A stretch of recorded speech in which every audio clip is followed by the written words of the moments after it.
Dobrodošli u meditaciju koja će vam pomoći da ne gledate sagovorniku u sise.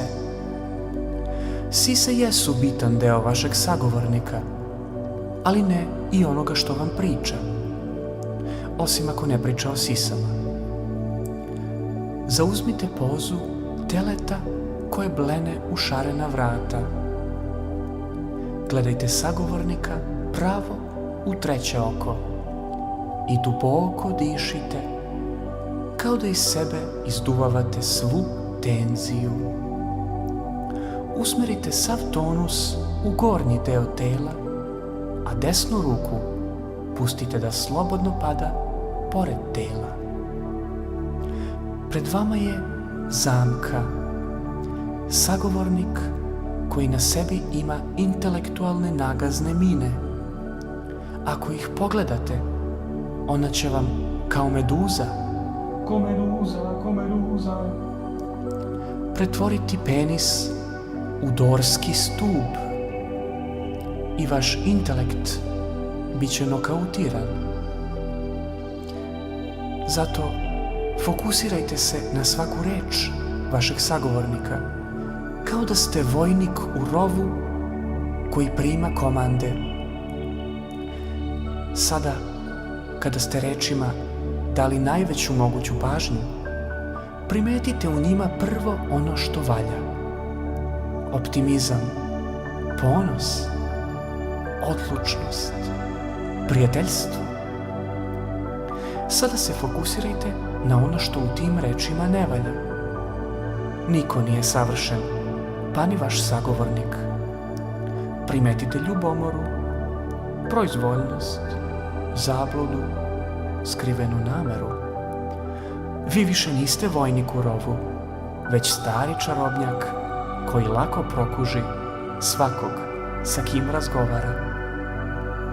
Recite sami sebi, u sebi: neću da gledam dole. Znam šta tu ima i kako manje više izgleda. Hoću da saznam nešto novo.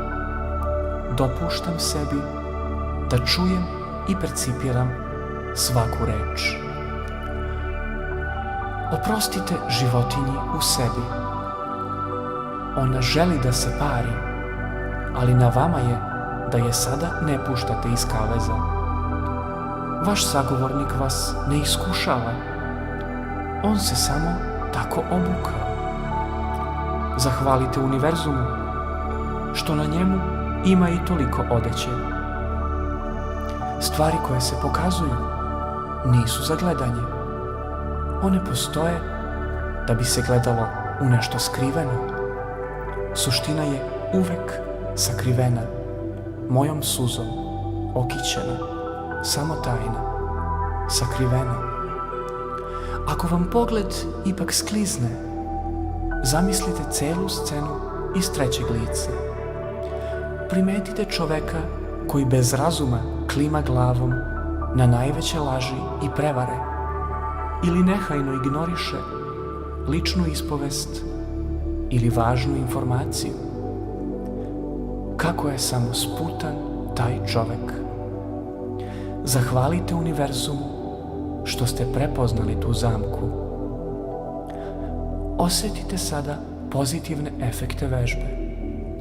Primetite zaintrigiranost vašeg sagovornika zbog prvog negledanja u sise ikad. Kakav li ste vi to muškarac? Ljubazno se udaljite i odmorne desnice zaputite se ka najbližem toaletu.